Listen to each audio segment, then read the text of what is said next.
Nice to have you here, folks. Today I have a really great tip for you. Or maybe this could be something for your future, for your polishing career. What do we do if we don't have power directly from the outlet? Maybe we have a garage somewhere with a small light, perhaps some space, but there isn't much availability of power outlets. What can be done? First, polish somewhere else, but that doesn't always work. Second, buy battery-powered polishing machines, but they can be quite expensive, which must be clearly stated. Not everyone can afford them, and not everyone wants to. If you want to equip yourself properly, you will be looking at costs beyond $500 plus. You always have to account for at least 2 machines. And now comes the point that Thorsten was with me at the individual workshop. Thank you again for his input at this point. He got himself a really big power bank.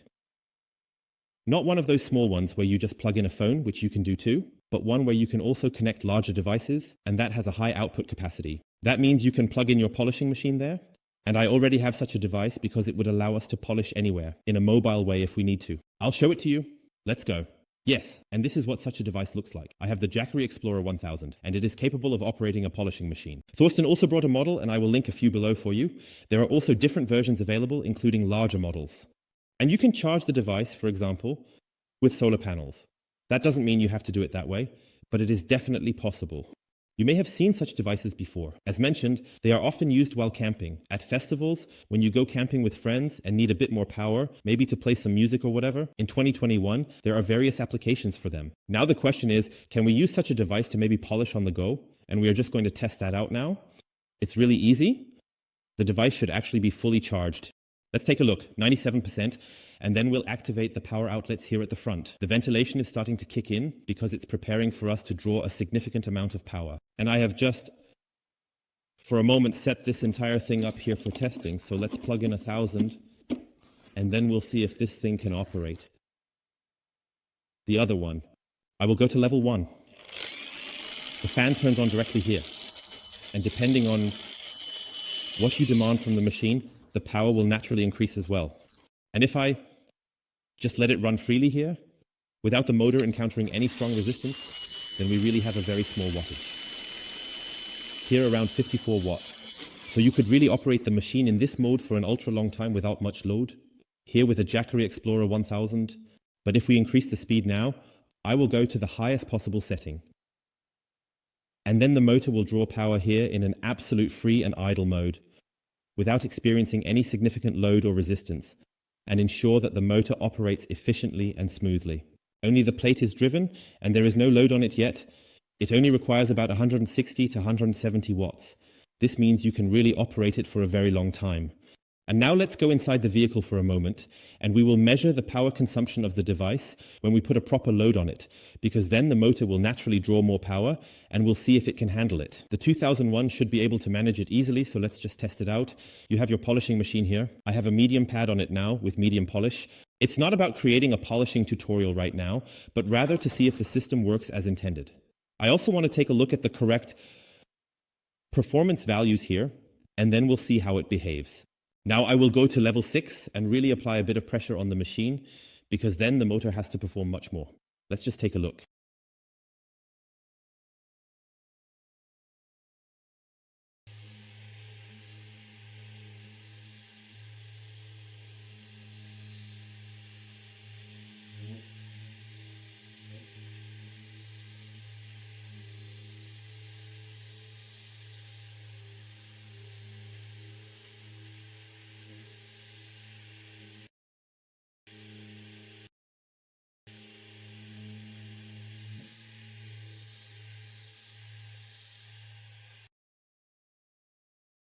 You saw that it went up to 560, 550 watts, which is what the machine drew.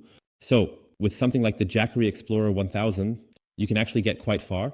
But with normal usage, you're somewhere around 350, at most 400 watts, which is what the machine draws. 2001, which means you can actually use a power bank like the Jackery Explorer 1000 for a very long time. You could easily polish for about an hour with it. But now the question is, what about larger machines? This is really still a small machine. What about something like a 15, for example? We'll try that out right away. Do you want to kiss and thick? I love you, I love you, I love you, I love you, I love you. That you. We can already see here in stage 1 mode, everything is relaxed. We are already at 400 watts, which looks like 2001 now.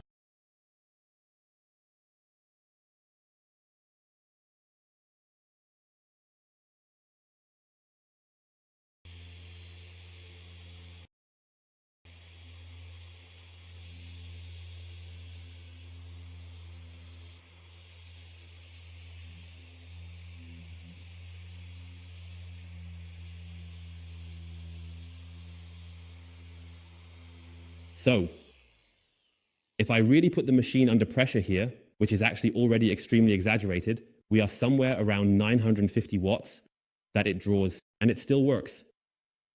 This part here is definitely at its maximum performance almost. It was briefly over 1000, but in any case, this thing has handled it well. This means that even if I wanted to work with something this big, it works, because I really pressed down very, very hard here.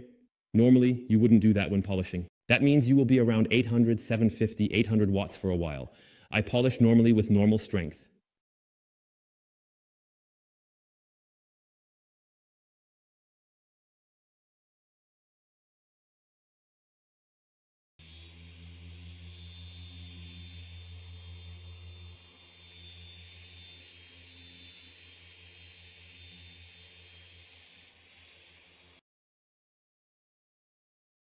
Yes, and we are somewhere around 730 watts, 750. That was the normal polishing strength with a medium cut pad, so it works well, absolutely clear. You can easily operate a machine like this with a battery bank here. It works really well and is, of course, very, very cool for mobile use. But one thing must be made very clear.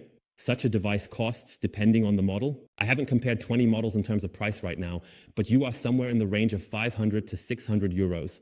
Whether you would buy a polishing machine just to use it for mobile polishing somewhere, I find that while this is a high expense for it, when you look at it over the long term, it's actually not that extreme.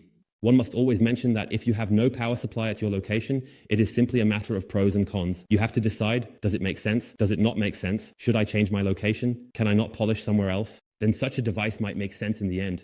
You can also use a large battery bank here for many other things. Therefore, it might be a consideration for some who do not have much power available in their garage or workshop and may need to switch to something like this. Looking at the prices, there are also battery polishing machines, and if you take a closer look at the prices for those that are really worth it and of good quality, you will find prices starting from $500 and upwards. So you won't get a battery polishing machine for a reasonable price with good battery life in this large quantity here. For 1999s, and then also two pieces with 75, 125 and so on. So, if you really want to equip yourself with good machines and you want to get into this battery topic, you're actually looking at two machines already approaching $1,000. Now let's take a look at the new rupees machines. The sets are also in the range of 700 to 800 euros. And we are actually already almost there, or we are already comfortably in that range. In some cases, the option with a battery bank is even cheaper, which can of course be used much further, like for camping, and so on. And a wired machine. One point that definitely needs to be considered is what happens when this part is empty. And that's why you can't operate two machines completely from 9 in the morning until 6 or 7 in the evening, or even one after the other. At some point, the battery will naturally be empty. That's logical. And that's why the whole battery issue and electricity and no electricity is not such a simple matter. You can somehow arrange yourself.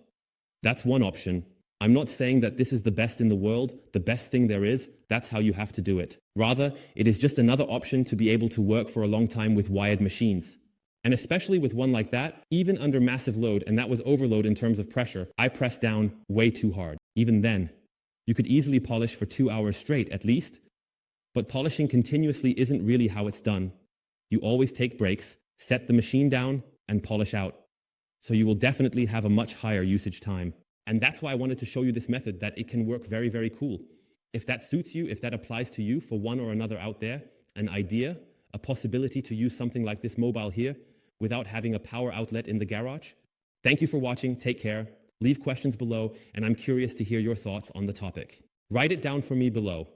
Do you also use something like this in combination? I actually find it a nice variant among many, many other possible variants that exist. Until that moment arrives, we will continue to look forward to the year 2001, a time that holds great significance and anticipation for many.